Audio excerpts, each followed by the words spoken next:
Вашингтон Пост, за кој пишуваше и самиот Джамал Кашоги, тврди дека постојат наводно тонски и видео снимки кои докажуваат дека исчезнатиот новинар од пред недела и пол бил убиен во саудискиот конзулат. Американскиот весник се повикува на информации од турски и американски официјални извори.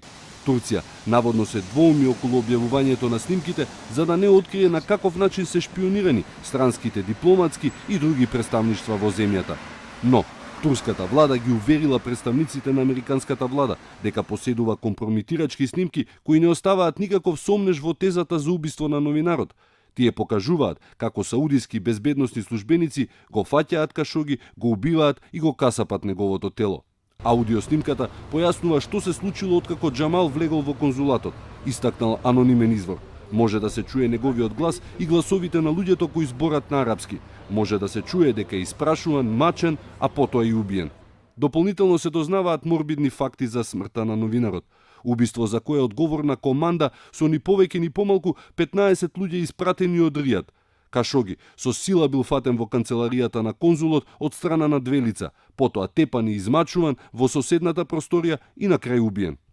Според други извори, постојат и снимени разговори каде принцот на Саудиска Арабија, Мохамед бин Салман, наредува новинарот, инаку познат за своите критики кон саудиската монархија, да биде киднапиран и уапсен.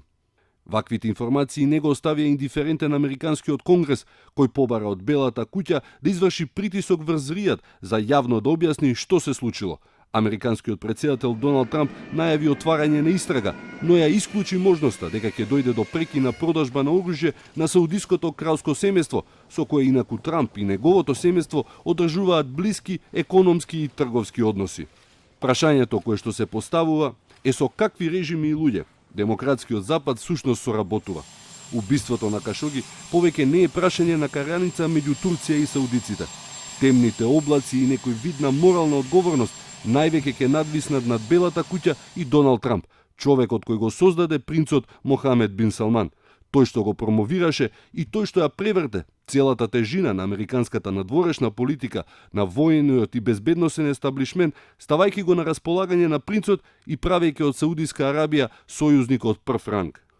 Трамп, младиот принц, го нарекува нашиот човек. Го ставивме нашиот човек на врвот, ки изјави Трамп, како што тврди новинарот Майкл Вулф во својата книга Оган и бес во Белата куќа на Трамп, која на почетокот на годината предизвика политичка бура во Вашингтон.